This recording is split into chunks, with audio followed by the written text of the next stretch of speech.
Before I start, I would like to know one thing from all of you.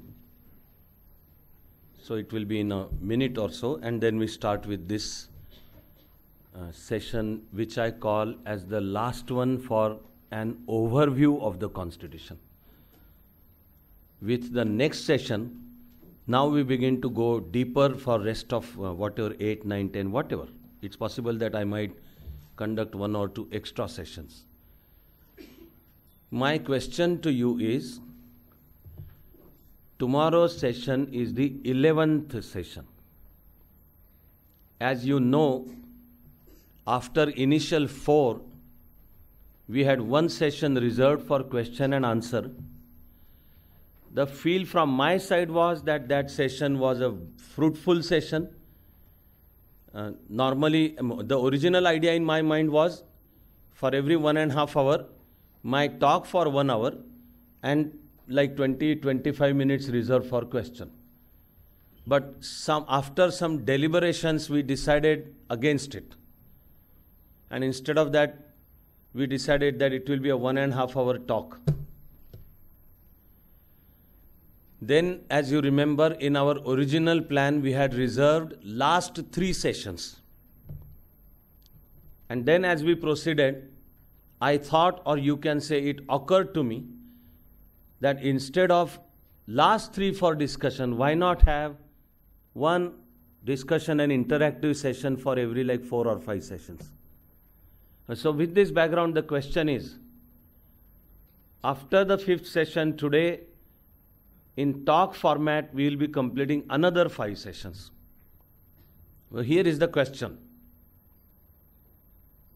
Would you want tomorrow's session in talk format, or based on the fact that today we will be completing what I call as a broad overview of the Constitution? This is like, and then we start, for remaining sessions, we start going deeper into the details of each aspect of Constitution.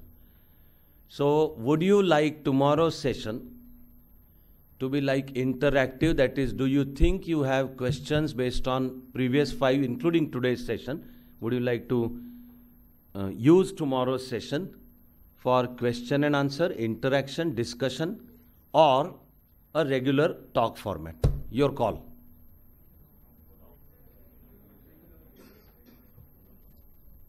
How many would want to have it as Q&A session? Your questions. Okay. Most of you want it in talk format, the regular talk. How many? Okay, most of you. As usual, we will try to combine. What I am saying is, those who had raised their hand obviously had some question. But they are most welcome to write down the question, give it over to the coordinator as soon as today's session is over. I will take a look at those questions and make my choice about how to devote time to those questions. If I think that the questions deserve answer here in the classroom, then I will do so. Or if I think, okay, the questions will take care of themselves in the sessions to follow, then we will not have a separate Q&A, and tomorrow's session will be directive, fundamental rights and directive principles. I'm going to seek to combine the two. Tall order, as you know. I'm finding it every time that I prepare my notes, hoping I would like to complete them in 1 session. Sometimes it takes 2 sessions. Sometimes it has taken now 3 sessions, not knowing how I'm going to complete in 18 sessions. So, legislature and executive. And then, actually, even before I start talking about legislature and executive, there is one important point I want to complete, which should otherwise have been in the previous session. Among many defining features of our Constitution, the concept of fundamental duties will have to take an important position in that list of defining features of Constitution. It is Article 51A.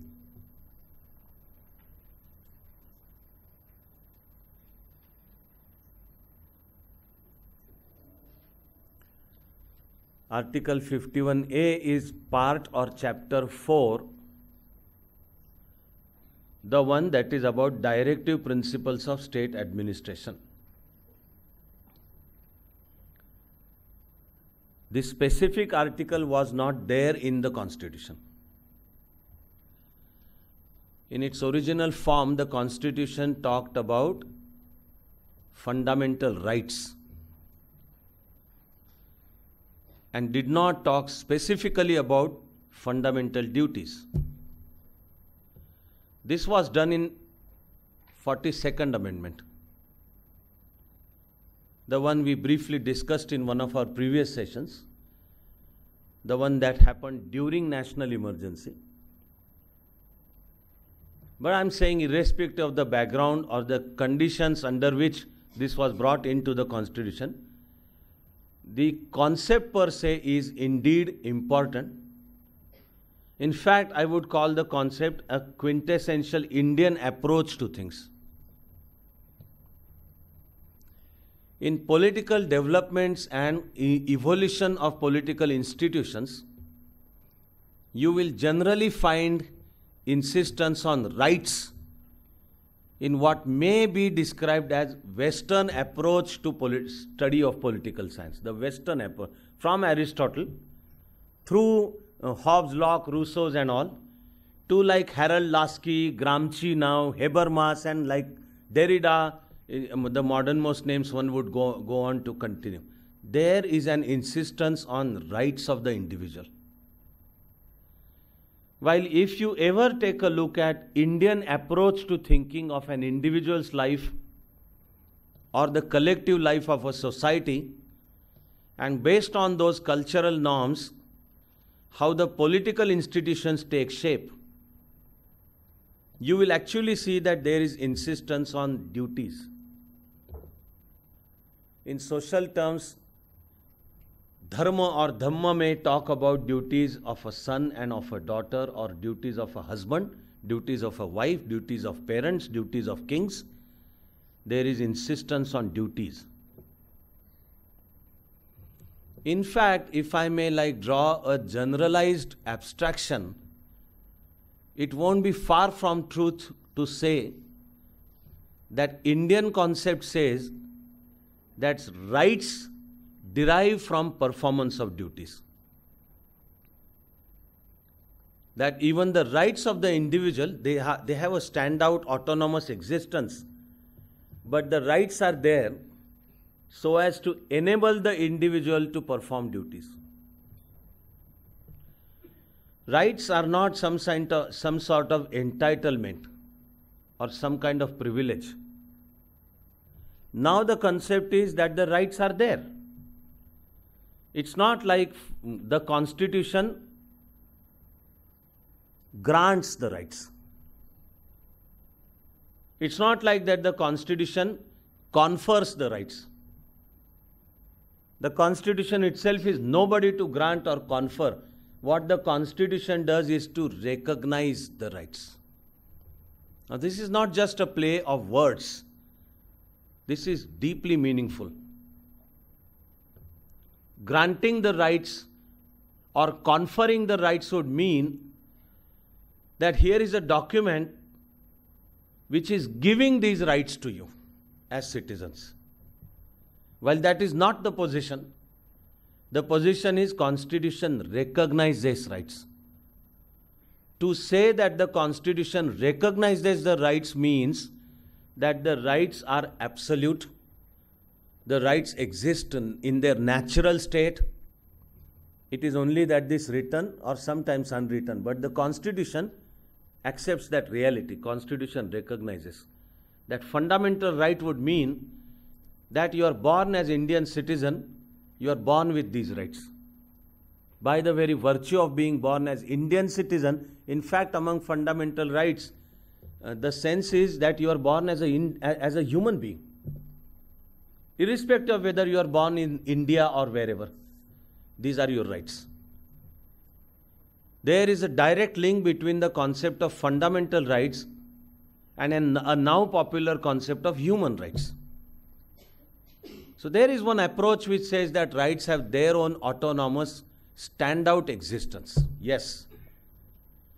But even as we understand that approach, even as we respect that approach, the Indian approach also has this sweet fragrance of civilizational maturity, that rights derive from performance of duties.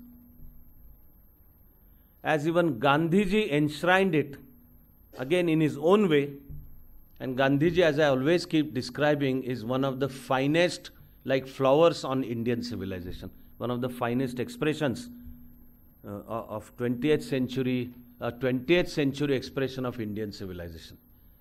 So Gandhiji used to say that power derives from performance of responsibilities. And you become powerful by taking up greater responsibilities. So the Indian approach does not see a dichotomy between rights and duties. And you will see that the element of rights refers to power, while the element of duties refers to responsibility. The two have organic relationship. When we fight for our rights, it does and it should mean whether we are first of all doing our duties. Then we have that moral right to also talk about our rights. So the Constitution all the way talks about rights, and citizens will enjoy and exercise various rights. Isn't there and shouldn't there ever be a question about, as a citizen, you are to receive all these rights and the constitutional protection? Isn't there anything you are required to do as a citizen? That is where the concept of fundamental duties comes into picture. The concept is important. And then Article 51A lays down fundamental duties of a citizen. Among those duties is to respect the tricolor, to respect the national anthem, and the list will go on. But just take a look at utterly foolhardy debate that has been going on in our country. That as if somebody says that everyone should say Bharat Mata Ki Jai, suddenly under the, I call it misconceived garb of like maybe secularism or socialism, some people start shouting that this is encroachment on my freedom of expression. So not saying Bharat Mata Ki Jai is considered as some sort of freedom of expression. You want to live in this country, benefit from all constitution laws and everything, but you won't think of this country as your country. And the Indian imagery is, this is Bharat Mata. Now the Article 51A doesn't talk of Bharat Mata, but it does talk of respecting territorial and national integrity of India, that is Bharat. And what about the respect for tricolor and the national anthem? And after 70 years of our national existence, the sovereign existence, largely implementation of democratic republic, here are groups of people who are taught not to respect the tricolor. Is it binding on me? Is there any law that says that I should respect?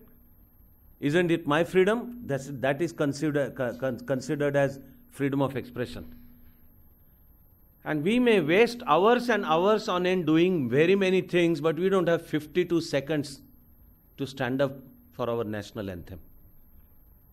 National anthem, if rendered properly, is supposed to take exactly 52 seconds. We don't have that time, not 52. And suddenly many newspapers, again in the so-called self-styled, I call it shallow and arrogant progressivism. They start writing articles after articles saying, is it compulsory anywhere? They start quoting Supreme Court decisions that can patriotism be made compulsory? Where is the question of patriotism being made compulsory? Man, through this debate, in the last couple of months, I have been pointing out to Article 51A of the Constitution. You are Indian citizen, following are your duties. There is nothing communal about it. There is nothing religious about it. Are they enforceable? No, they are not enforceable. But you want the rights under the Constitution? Be careful about performing your duties. So this is a valuable article from our Constitution. What actually surprises me is, voting is not enlisted in the list of fundamental duties. If again I had my way, I would have got this one over there, that every citizen, you must vote. If you want India to be an enlightened democratic republic, then of course it is fundamental duty of every citizen to vote.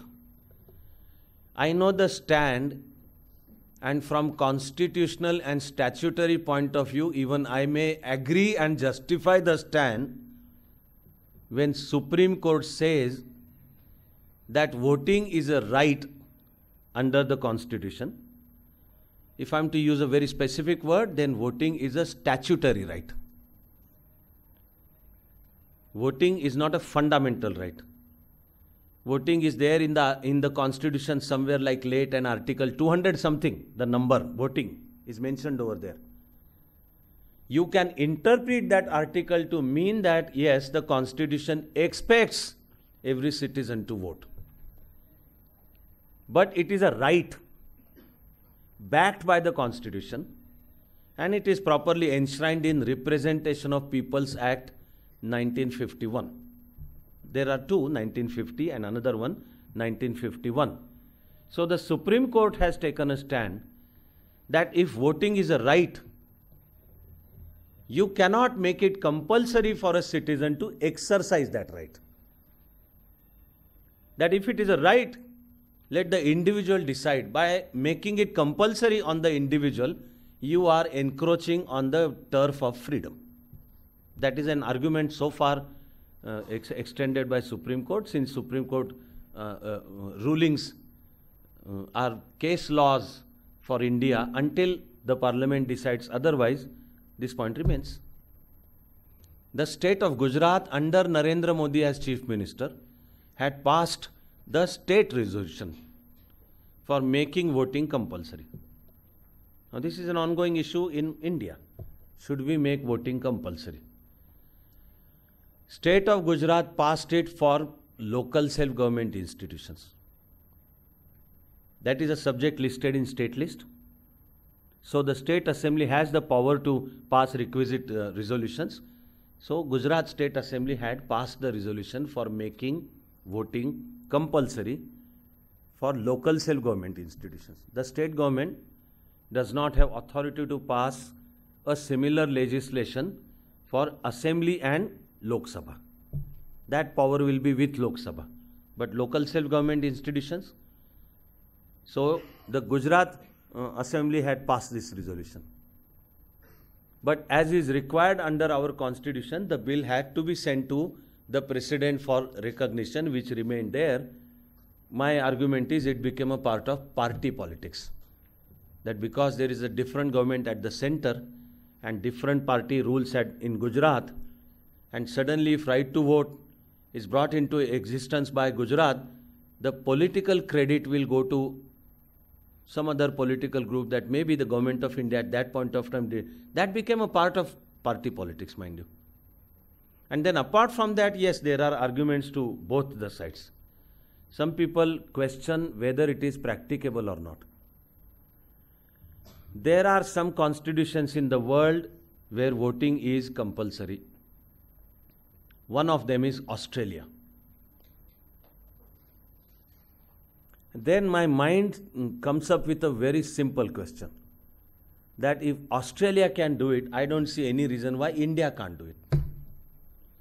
All I can understand is we should pay our attention carefully to think of what are the modifications required. It's not like just because Australia does it, we should do it.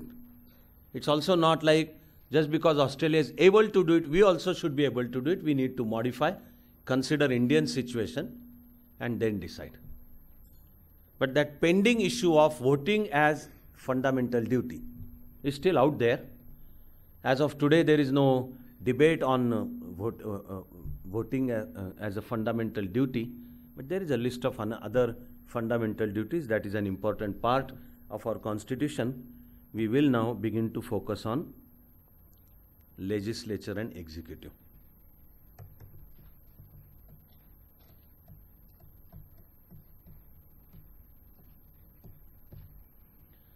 The edifice of democracy is built on three pillars.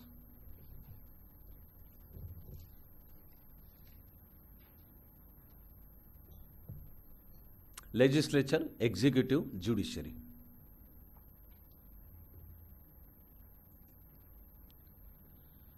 This idea seeks to bring into existence two or three very critical principles. One is division of power, that we should avoid concentration of power.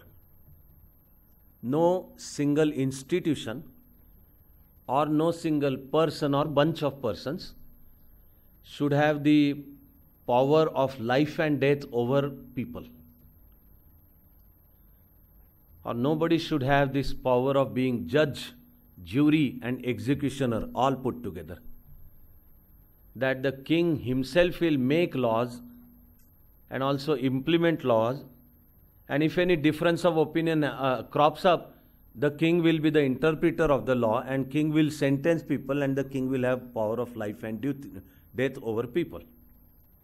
Was a backward looking and a concept that weakens every individual. So concentration of power should be avoided.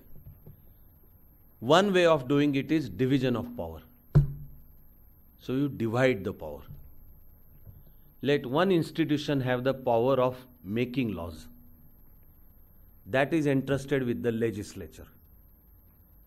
That being one of probably the most basic one, that is to be done by elected representatives. Now it is democracy in action.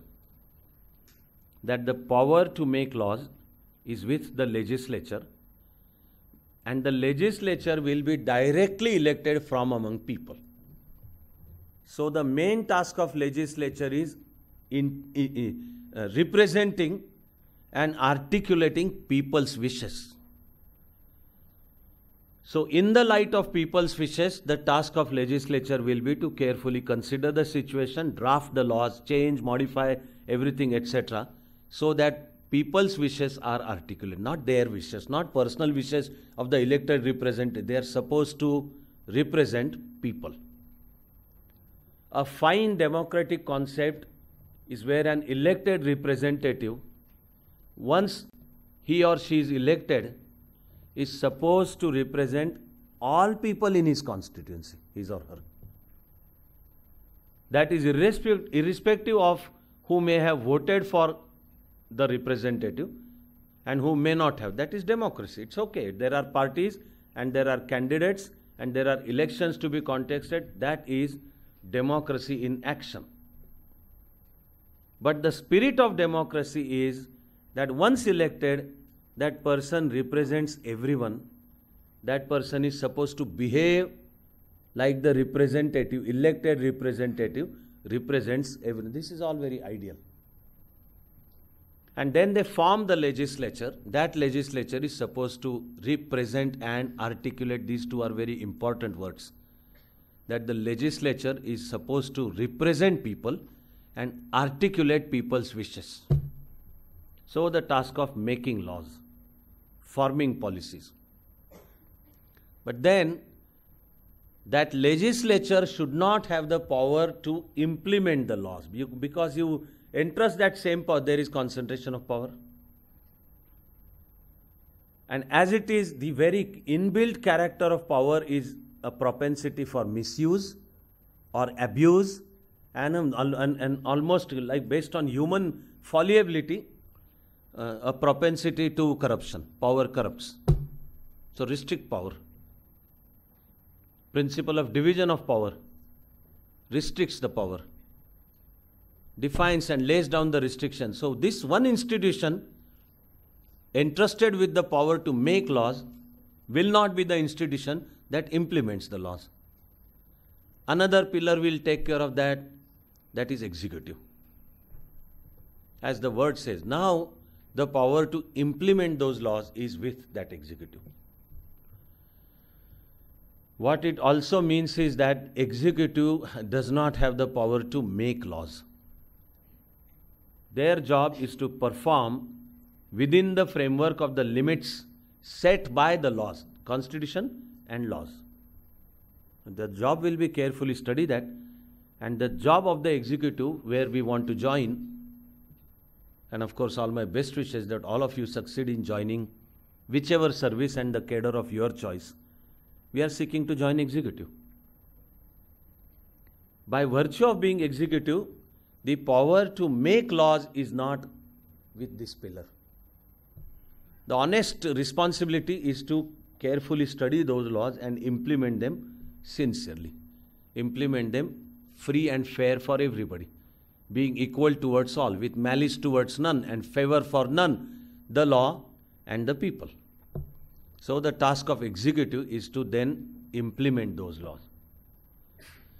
That is why Indian Constitution also made a choice of picking up the executive from among elected representatives. This is not the provision in some other constitutions, mind you. For example, under the American constitutional arrangement, people elect the highest head of state, and that head of state is the highest chief executive for the entire constitution. American president is also commander-in-chief, but when it comes to executive, American president has absolute power of picking up any person. Therefore, they are called secretaries of state.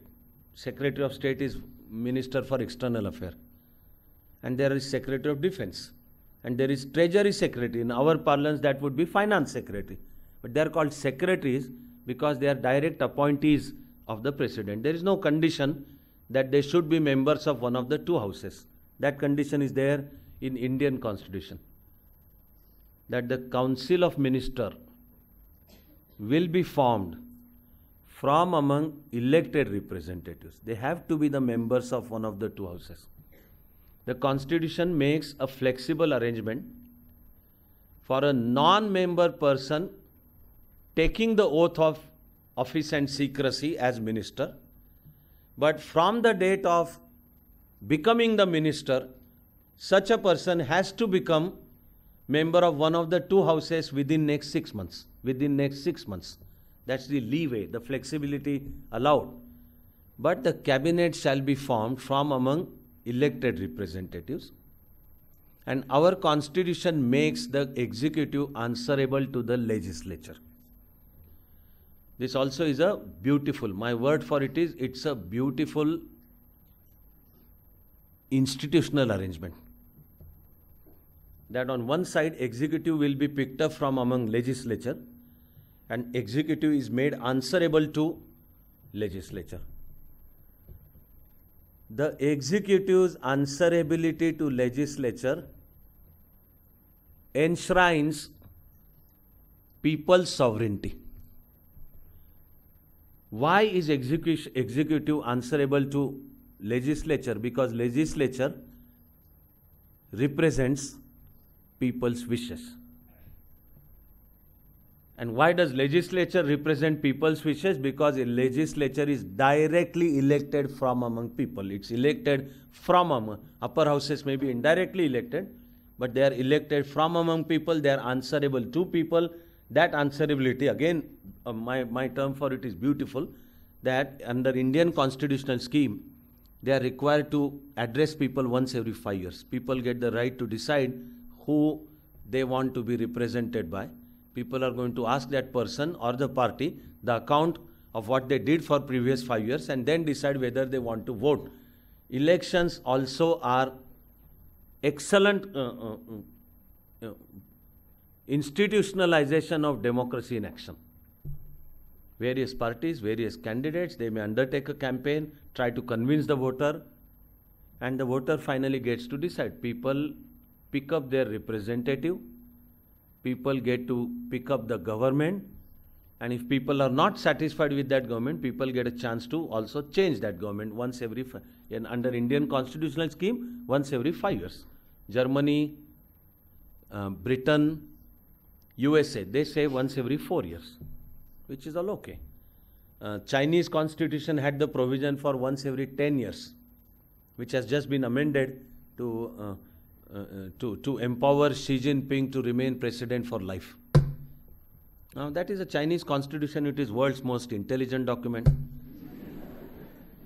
It is world's most flexible document also. They let them play fast and loose with whatever they want to do. Here is Indian constitution, which picked up 5 years, and elected representatives have to face people, and therefore executive has to face elected representatives.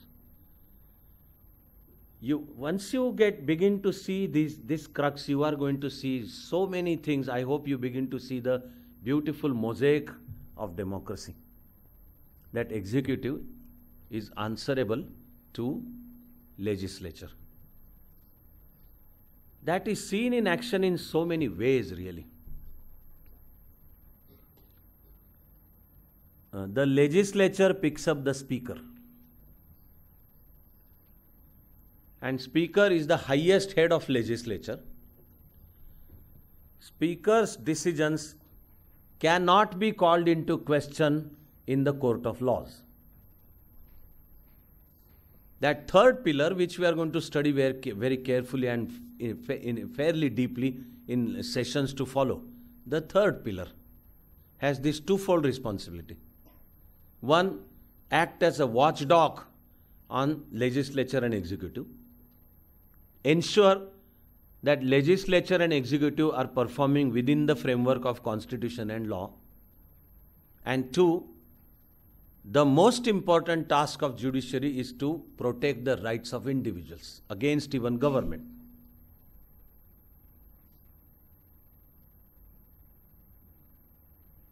So, like division of power, the second cardinal principle of democracy is seen in operation over here. That second principle is principle of checks and balances. That you want to avoid concentration of power, and you understand that the very nature of power is to accumulate and then get corrupted. A propensity, a tendency for abuse. How are you going to do that? One path is charitra nirman, people with high character, selfless people with high character. That is a path, please remember. It's a valid path. But at the same time, the second path is system design. You come up with a system design so that there is least chance for misuse and abuse and concentration of power. So, democracy being built on these three pillars of legislature, executive and judiciary is division of power and principle of checks and balances. Judiciary watches over legislature and executive. Executive is made answerable to legislature. That legislature is to be kept under check by finally the people who are sovereign. Now, judiciary may supervise and keep a check on legislature and executive, but judicial appointments done by president are on the advice of the council of the ministers. So in a way, principle of checks and balances, so judiciary also in a way is made answerable in the constitutional fashion. This is division of power and principle of checks and balances in action. I hope you will see that why I find it beautiful. Actually everything, this one, how many times am I going to say the word beautiful? That ideally expected structure of democracy is oh ever so beautiful. It's a sad comment again on human fallibility, and sadder when we look at Indian situation as we keep going deeper, that even in spite of that there is abuse of power, there is concentration of power, there is tremendous corruption, casteism, elections, the misuse of elections, misuse of funds, all kinds of black money, these are all like our problems, yes. But here is the structure, the edifice of democracy. So executive is made answerable to legislature. Therefore, speaker's decisions cannot be called into question in the court of laws. Somebody wants to question speaker's decisions. that either has to be on the floor of the assembly, the concerned assembly or the house, or you still want to complain against the speaker or challenge the speaker's decisions, the only authority is president. President is speaker's boss. And constitution authorizes president to hear all such cases. Now, having heard this, and as you also keep studying, you will come across cases where speaker's decisions also have been challenged in the court of laws. And if I may use the term funny and also surprising, that actually the court should have dismissed the case out of hand, rejected the case saying that you are challenging speaker's decision, we are not the platform, you go wherever you want to go. But there have been times when speaker's decisions have been challenged in the court of laws, and such challenges have been entertained, man. Various examples of state assemblies and our Lok Sabha also, out of which I am making a choice of picking up only one example. The speaker was Somnath Chatterjee, and a sting operation was conducted by what is rightly described as the fourth pillar of democracy. It's also called the fourth estate, that is media. If media is ever responsible and performs its role within the framework of the Constitution, then the job of media is to hold government on a short leash. Media also is supposed to represent people and make government answerable to people. Ensure that functioning of government is transparent. So a sting operation was conducted in which some 10, 12, 14 MPs were caught red-handed, on camera, receiving money for raising questions in the parliament. So cash for questions scandal. This is known as cash for questions scandal. And this was brought to light. Somnath Chatterjee, a very astute and deeply well-studied MP from West Bengal, a senior member and functionary of CPM. He had his own deep study of the Constitution and role to be performed by the Speaker. So he suspended the membership of all MPs and directed concerned requisite police chowki to issue FIR against MPs and conduct investigations. But a very intelligent country that we are, never underestimate ourselves. We are world's most intelligent people. The only problem is how and where do we apply our intelligence. But all these MPs appointed a very intelligent advocate who approached Delhi High Court. Delhi High Court is supposed to have jurisdiction over Delhi territory. Lok Sabha is in Delhi, therefore Delhi High Court. This advocate and MPs, they did not challenge the Speaker's decision, mind you. They challenged FIRs which are to be registered. Under the Constitution and law, can they be challenged? The answer is yes, they can be challenged. Now, Speaker's suspension of those MPs was based on FIR. So if once FIRs are declared like illegal, infructuous, the whole edifice of Speaker's action will collapse, and then on the floor of the Parliament you can argue that suspension has to be withdrawn. So the challenge, a writ was filed challenging legal validity of those FIRs. Now Delhi High Court entertained the writ. And so far one can say, okay. But Delhi High Court issued a notice to the Speaker. That was a summons. Explain so and so, and also appear before the court. And then I also personally remember that Somnath Da, as he is called, was walking out of the Parliament from that famous main gate with journalists waiting there with their cameras. And as he was walking out, somebody questioned him, you have been summoned by the court, so what is your reaction? He had walked out because inside the Parliament he must have known that yes, press is waiting for him. He had walked out with that court's notice, summoning him to appear before the court. He tore it apart in front of entire press, threw it into the dustbin and said, the court should do their job and let me do my job. This is a very mature statement. The struggle for turf is also an eternal feature of all democracies. All. Legislature seeks to encroach upon the turf of the executive. And the executive also kind of ends up by also encroaching directly, indirectly, advertently or inadvertently, sometimes properly backed by law also, but it does encroach. And it's an ongoing story of all democracies all over the world, including India. We are no exception to the rule that there is an ongoing tussle between legislature and executive on one side versus judiciary on the other. And I know that in sessions to follow, I'm going to come up with examples and keep going deeper and deeper on this. Right now we are trying to understand the broad contours of how three pillars define, plus of course the fourth pillar, rightly known as fourth estate, is supposed to be the role performed by the media.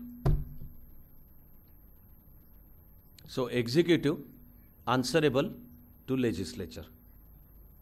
Remember this sentence and you will begin to see the deep and profound wise significance behind so many norms decided about functioning of houses and functioning of the executive also. There is a question hour and all houses begin with question hour, the first 60 minutes. Given an average day of functioning of maybe Vidhan Sabha or Lok Sabha, first hour is always devoted to question hour. A classic example of executive's answerability to legislature. That MLAs and MPs get to ask questions to the government. Government is executive. They get to ask the questions to government. There is always a separate legislature secretariat. And it is not executive. It is not under like state government, that is cabinet, not under central government. It is autonomous. Every question that an MLA or MP would seek to ask has to go to the legislature secretariat. There is a system of asking those questions. Generally, will Honorable Minister so and so explain following? And then the question is stated. But it's not like that MLA or MP asks the question straight away to the minister. The question has to go to the legislature secretariat. That legislature secretariat decides the nomenclature of question. There are different types of questions, but their classification is done by legislature secretariat. For example, the most basic classification is a starred question and an unstarred question. Tarankit and atarankit. Unstarred would mean that it is some question of fact and a certain representative seeks this information from the minister, so that question has come to legislature secretariat. The secretariat in its wisdom decides that okay, it is no discussion is required on the floor of the house. So it is called unstarred.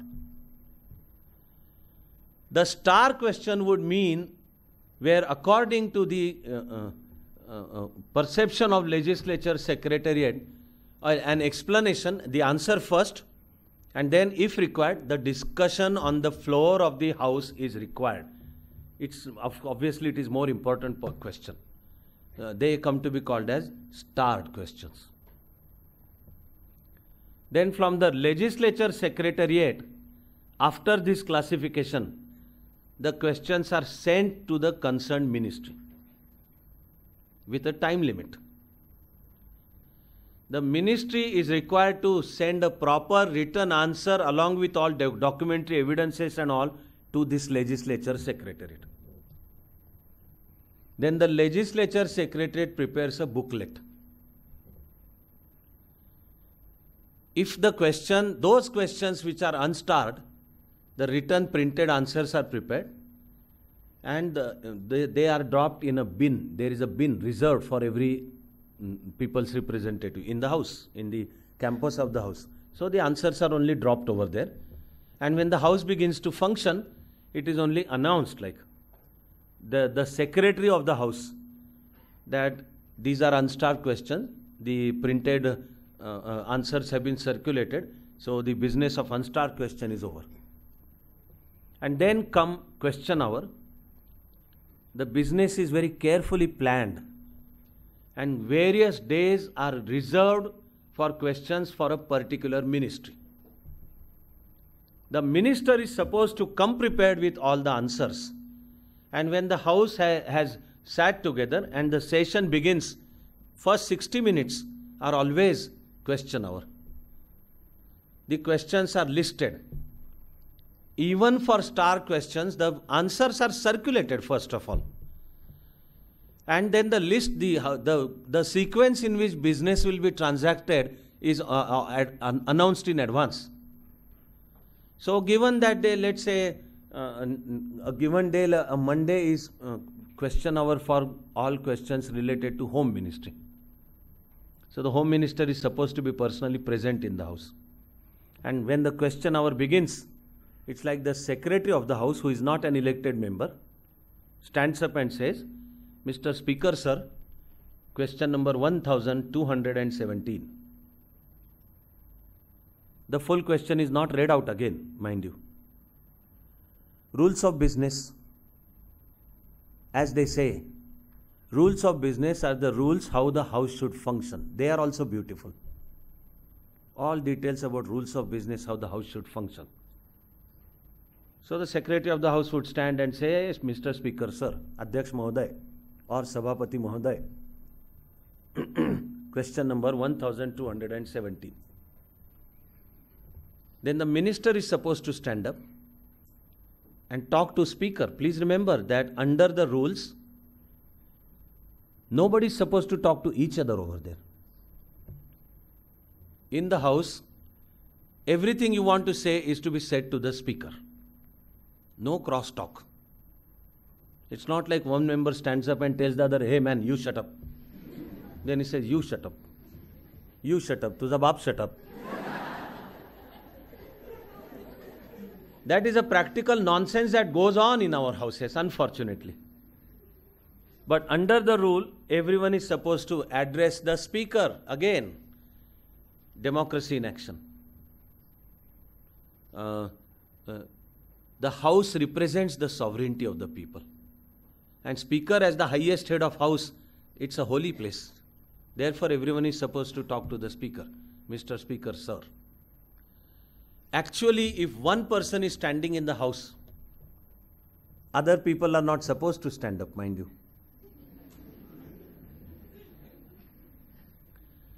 Then if one person is standing and another one wants to stand up, okay, he or she has to ask for the permission of the speaker. That is called, the terminology is, Mr. Speaker, sir, I want your protection. आपले संरक्षण पाहिजे. I want your protection, आपले संरक्षण पाहिजे. म्हणजे that person is standing, yes, but I want to stand up and say something. And only after the speaker allows, another person can continue speaking. If the speaker doesn't, you are supposed to sit down. Otherwise, 𝗏 is required to say, बैठ जाइए, बैठ जाइए, ये क्या हो रहा है, देश तुमको देख रहा है. वो जानते हैं देश देख रहा है. Actually, वो जो भी कर रहे हैं, देश देख रहा है, इसीलिए तो कर रहे हैं. But the speaker has all the powers. Mind the speaker has all the powers to discipline members. Another beautiful, I mean, how many times I'm using the term beautiful? Actually, the norm of the functioning of the house is, let's say one member is speaking something, you are required to stand up there, okay? And another one stands up. They're supposed to behave in a matured fashion. That voluntarily, someone, the term is yield, Y-I-E-L-D, yielding. Someone in a matured fashion has to yield. That's called yielding. That okay, another one stood up. Either that another one, if the first one says, let me complete my whatever I'm saying, and another one accepts and sits down, that person yields. Or because another one stands up and wants to say something, and the first one, okay, accepts, he has to sit down. That action means he yields. Okay, let that person speak. If none of the two happen, then of course speaker has to decide. You are also not supposed to read out in the house, please remember. That's not allowed. You can have notes, but you are not supposed to read out because you are supposed to speak. A prepared speech, unless it's a budget speech or the president's or governor's abhibhashan, as it is called, the address to the house. Those who participate the functioning of the house, they are not supposed to like read the whole speech. Someday they may carry a newspaper and there is certain news item they want to refer to, so they come with the newspaper and read out that particular. That is all okay. But you stand up and read the whole speech, etc., that's not allowed. And then yielding. And then, like I'm repeatedly saying, speaker's decision as the final decision. So, the secretary stands up and says, Mr. Speaker, sir, question number 1217. The minister stands up and says, Mr. Speaker, sir, answer as printed. That is the answer. The ritual as it works out. Answer as printed. What it means is the answer was received, we have given the answer, the booklet has been circulated, it has already been dropped into the bins, and elected representatives are supposed to come prepared, so they are required to have read it. So answer as printed. Okay? Then another beauty begins to open up. That if it is a star question, anyone can stand up and raise a question regarding the same issue. If it is a star question, anybody can stand up, and the minister is required to be well prepared, and minister must have the capacity to answer. The answer has to be to the satisfaction of the speaker. And if the speaker thinks that the answer is not satisfactory, the speaker has every authority to reserve the answer, to order the minister to be well prepared and enlist that business for some other day, that on that day I will expect a better, a fuller answer. The speaker has power to admonish the minister that your answer is not satisfactory. As the minister, you are responsible for it, that your answer is not satisfactory. I remember at a particular point of time in Maharashtra Assembly, one member had asked a question, Mantri Mahoday पुढील गोष्टीचा खुलासा करतील का? Will the minister please explain the following thing? And when will the ST stand at Indapur be completed? The construction was underway. So when will the ST stand of Indapur be completed? That was assigned as unstar question. So the printed answer was there. But the concerned member wanted to point out something. Another of a very pertinent norm is the member who has asked the question has to remain present in the house. That you ask a question, you know the business, that your question is enlisted and you remain absent is actually an insult to the house. It's an insult to you asked a question, you are required to be present in the house. Yet another of a norm is, if a certain person is member of a house, but that person is not in the house, then other members are not supposed to mention that person's name to make some argument. If that happens, somebody else can raise hand and raise what is called as point of order. This is called point of order. The Marathi word is 𝗷𝗃𝗶𝗏. I'm going to come to that point of order later on also, that with various issues, that this is not as per the rules, the norms, or also the ethical principles we have decided. Pratha. So, Mr. Speaker, sir, he is talking about such and such member, but the member is not in the house, so it is not allowed. These are all like basic manners. You want to say something about a person, say it to the face of that person, which would also mean that that person has a chance to reply and the right to reply. If that person is not there and you are talking about that, that's not allowed for the members. So, Mr. Speaker, sir, question number 1217. Like I said, the minister stands up and supposed to say, Mr. Speaker, sir, answer as printed. Then, like I said, the beauty unfolds. And the case I am citing It was originally an unstarred question. But the member who had asked this question stood up and started shouting in the house. Adhyaksha Mahoday, I want to point out something. That is called call attention. It's called call attention. That I want to draw your attention to such and such a thing. Normally speaking, there has to be an advance notice. It's called as call attention notice. There is always a list of business which will be transacted in the house, and it is declared in advance. But the democracy always has this flexibility that if some new subject comes up, which cannot really wait for a given day and send the notice, ask a question, legislature secretariat will send it to the ministries, ministries will prepare the answer, that will be printed, circulated through bins, etc., etc. You don't have time for this. But the matter is an urgent matter of public issue. Then there is a provision for call attention. It's called call attention. Most of the times there has to be an advance call attention notice. It can happen on the same day. So there's something important has happened.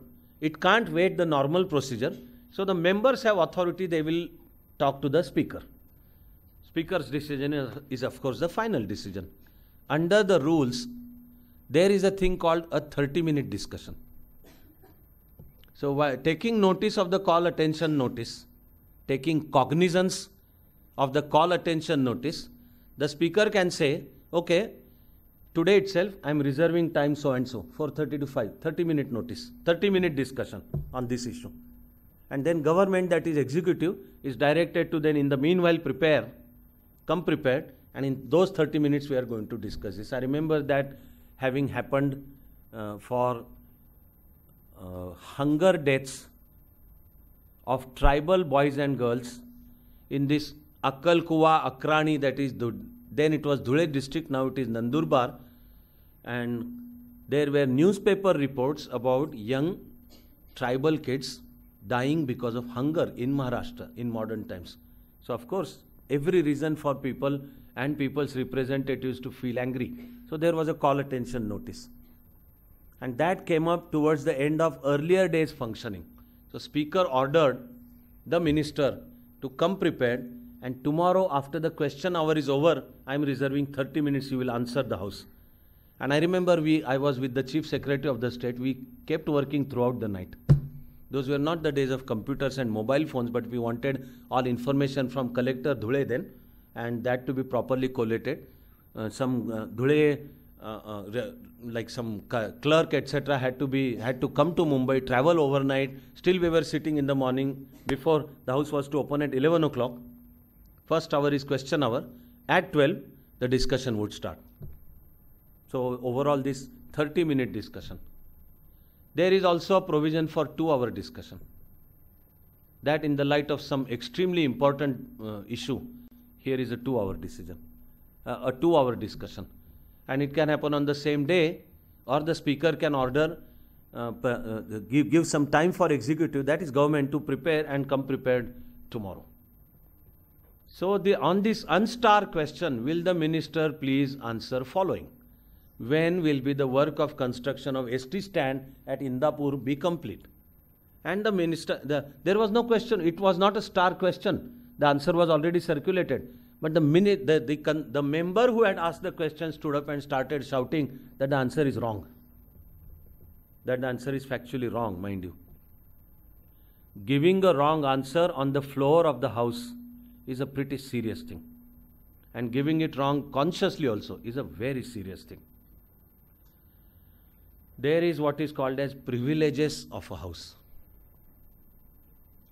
Privileges. 𝗬𝗏𝗍𝗫𝗍. These are special rights. For example, no action can be taken against any member of the house for anything he says or does on the floor of the house. Nothing, no action, no criminal, no nothing can be taken against the member of the house for whatever he or she says or does on the floor of the house. Is a great protection conferred upon legislature, that you do your job fearlessly. provision for privileges is to enable people's representatives to do their job fearlessly. So you can criticize fearlessly, you can undertake some action properly. No, nothing can be done against you legally. You cannot be pulled in the court of laws. Again, for example, mind you, outside the house, somebody levies a charge of corruption on the minister. Then at least legally speaking, that person, even if that person is member of the house, is liable to be pulled up for defamation. Something that 𝗂𝗵𝗵𝗂𝗵𝗿𝗀 and Arun Jaitley are doing to Arvind Kejriwal, otherwise the chief minister of a state. But Kejriwal levied charges against maybe 𝗂𝗵𝗵𝗂𝗵, of course charges against Arun Jaitley, they were outside the house. So they derive a legal right to file a suit. But if the same Kejriwal spoke this on the floor of Delhi Assembly, no action can be taken against him. That is a protection conferred upon elected representatives, that you do your job fearlessly. The funny and surprising part is privileges have not been defined. There is no definition of privilege. And privileges have not been codified. So unfortunately there is a sad propensity for misuse.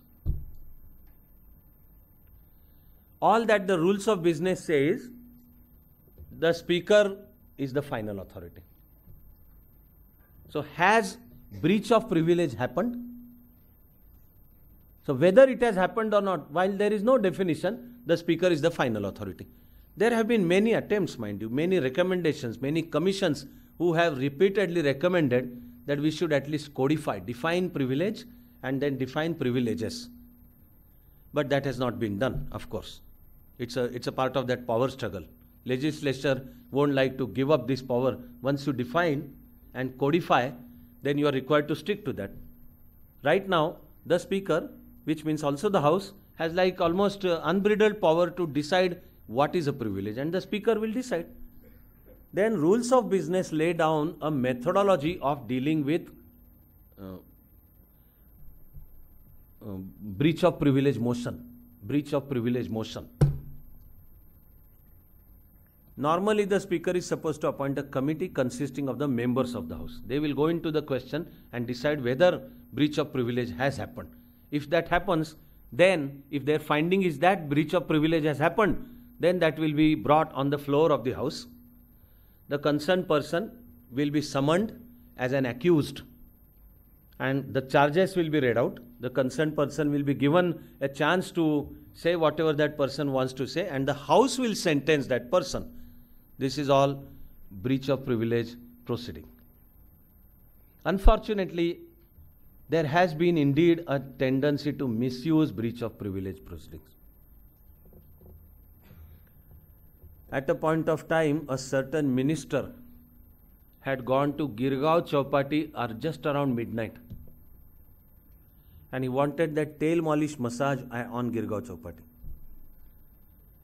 But as under Bombay Police Act, those massage walas, their time was over like 11 p.m. and one that Johnny Walker in Pyasa, tail malish. I don't know whether you have heard this song, 𝗔𝗃𝗃𝗃𝗃 ya dil dooba jaye. Very funny, nice, excellent song. That is this tail malish wala. Aaja pyare paas hamare kahe ghabraye. So this minister thought that this tail malish wala is like say telling the minister aaja pyare paas hamare. Minister insisted on malish being performed. This malish wala said, sorry, it's past 11 p.m. otherwise police will catch me. The minister said, who the hell is police? And do you know who I am? Tail malish wala म्हणला ए चले ए असं कोणी असशील तू असं महाराष्ट्र आहे. Next day, the minister brought breach of privilege motion in Maharashtra Assembly. That having a malish at after 11 p.m. on 𝗀𝗃𝗃𝗃𝗃 is his privilege. Another MLA at another point of time wanted a peon on a rest house in Nagpur to give him full body massage. And the peon refused to do so. That MLA brought privilege motion against the peon at government rest house. A very sad tendency for misuse, funny as it may sound. There have been times when journalists have been pulled up for criticizing the house, mind you. A cardinal principle of freedom of expression comes into picture. And media has every authority to criticize as long as they are within that framework of reasonable restriction. But there is a din in the house, man. Representatives are shouting, uprooting these mics and hitting each other with those mics. And some MLAs are hiding below the desk. Rest of the country or the state has watched all this unfold. Okay, but next day, either the news, that is print, and some journalist, while giving this news, talks about the din, Sabhagruhat Gondhal, Beshishta Vartanuk, or electronic media also reports this saying, see how the members have behaved. Okay? This has happened with Maharashtra. That the assembly proceeded with breach of privilege motion against the journalists in print and in electronic media. And they were asked to apologize. They refused to apologize. So they were sentenced to 15 days simple imprisonment. But without a shade of a doubt, this is misuse of breach of privilege. Misuse. So privileges need to be codified. Now this Indapur question MLA, he stood up and started shouting that the minister is lying. That the answer is wrong. A very heavy charge, mind you, because lying on the floor of the assembly makes the concerned person liable to be suspended, membership to be suspended. Or the speaker has all authority. Sometimes the speaker then calls ushers and asks a particular MLA or MP to be physically taken out of the house. Suspension for 1 day. And sometimes as serious as suspension from the house itself, that people elected that person. So he became MLA or MP. But speaker then decides that I'm dismissing this person. This has happened, mind you. This has, in Tamil Nadu assembly, all members of the house, all members of the opposition were suspended by the speaker. And then that decision was called into question in the court of law. So we are very funny people. Vaganatya, Lokshahi navacha Vaganatya. So this MLA stood up and started shouting that we are being given a false information. The minister stood up and he said, you are levying a pretty serious charge, man. And I had sent the question in the field. We got this answer, and so we know both challenged each other. The MLA said, what are you saying? So I challenge you. Right from here, let us go to Indapur and I will show you that construction is not over. MLA said, no problem. My child, let's go. What finally transpired was, MLA was asking about Indapur in Raigad district. And the minister was talking about Indapur in Pune district. Construction work of ST stand at Indapur in Pune district was complete, but construction work at Indapur in Raigad district was not. Now, however funny this is, you will also begin to see how every small matter also can be brought to the notice of the House. And every common man staying over there, that common man has to have access to his representative. And through them, they can ensure that the question comes up for discussion on a concerned floor. On a certain year, there were disturbance, actually riots were engineered by Pakistani infiltrators in Jammu region. This is Doda and 𝗵𝗲𝗃, Kishtwar, Doda, Kishtwar and 𝗵𝗲𝗃. Engineers just before 15th of August. The date was 14th of August. And riots were engineered with a very clear plan that Hindus should be expelled from Jammu region, something that radicals or terrorists have been able to do it in Kashmir Valley. Now is, and that continues, please remember, even now. But I'm telling you a particular year, on August 14, riots broke out. They were well-planned riots, and Hindu houses, Hindu shops were being attacked. What was expected is there should be an exodus away from Jammu region also. This was NDA government at that point of time, and Arun Jaitley was Home Minister then. So when the House began functioning at 11 o'clock, after the question hour has to be there, no matter what. First the question hour, 60 minutes. Okay. At the end of that 60 minutes, the planned business begins. But that moment, when question hour is over and the regular business will start, that is called 0 hour. And 0 hour is reserved for any member to raise any issue of public importance. Any member to raise any issue of urgent public importance, that it can't wait. 0 hour. And of course, the Speaker's decision shall be final.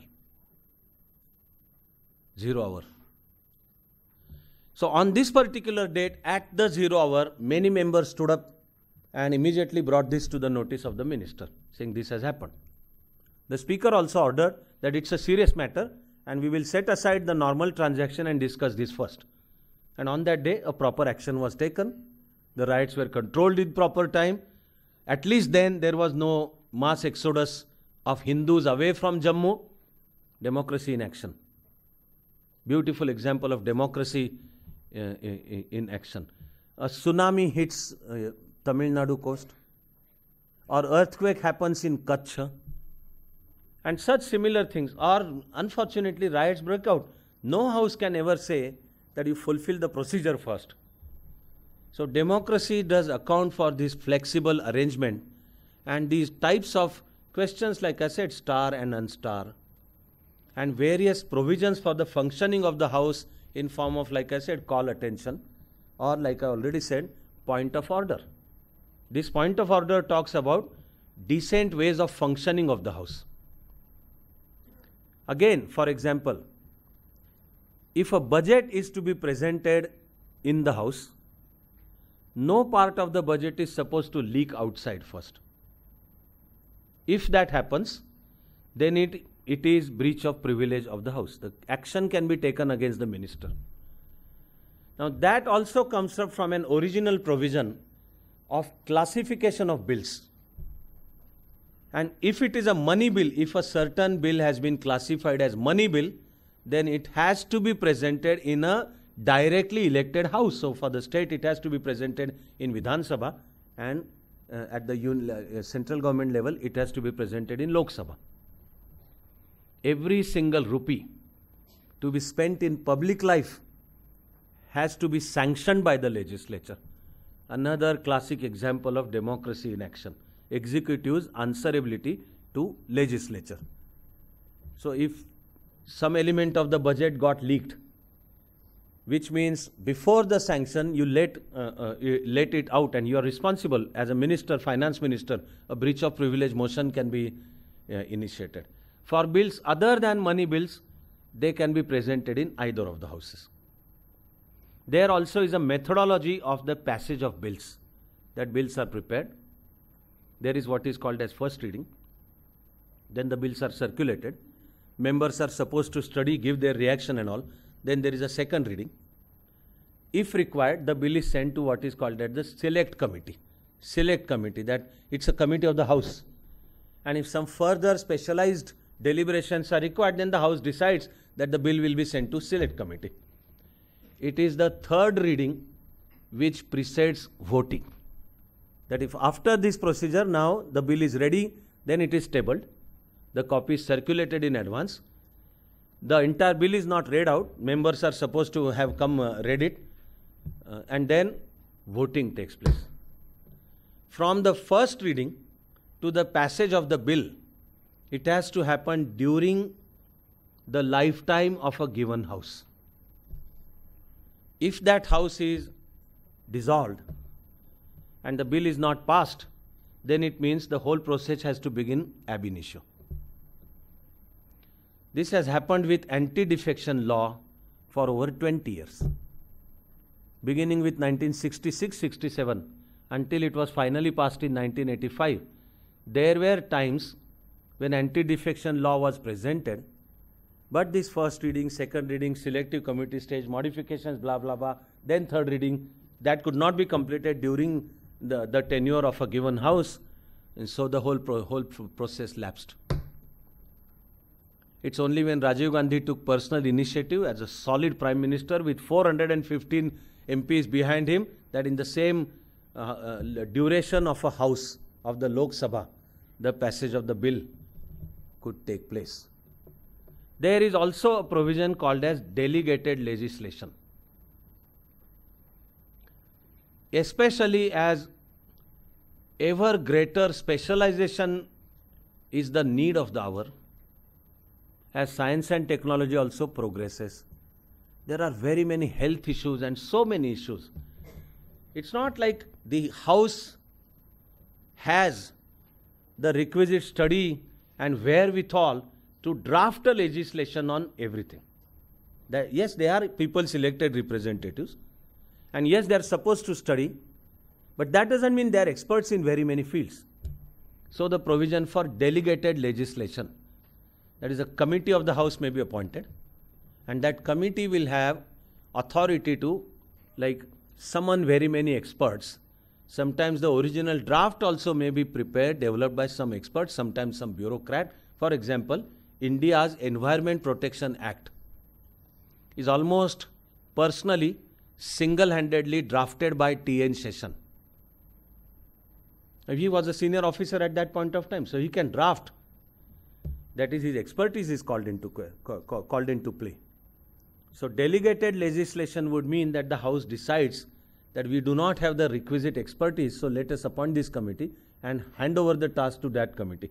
Then that committee goes deeper and deeper, prepares the legislation, committee deliberates. Once the committee finalizes saying now it is okay, then as a matter of formalities, it is presented for discussion, and the discussion would happen and the bill is formally passed. The provision for delegated legislation. Now my mind tells me that there are still a couple of examples, and in my original plan towards the end, I'm already using the verb had because we are going to continue it tomorrow. Each democratic institution has its own constitutional protection. And to our misfortune, more often than not, this constitutional protection has been misused. So with some remaining points about functioning of legislature, then we will continue with executive for a short while tomorrow. Maybe then in the meanwhile, those who want to raise a question are requested to hand over your question. I will carefully go through all the questions and design tomorrow's session.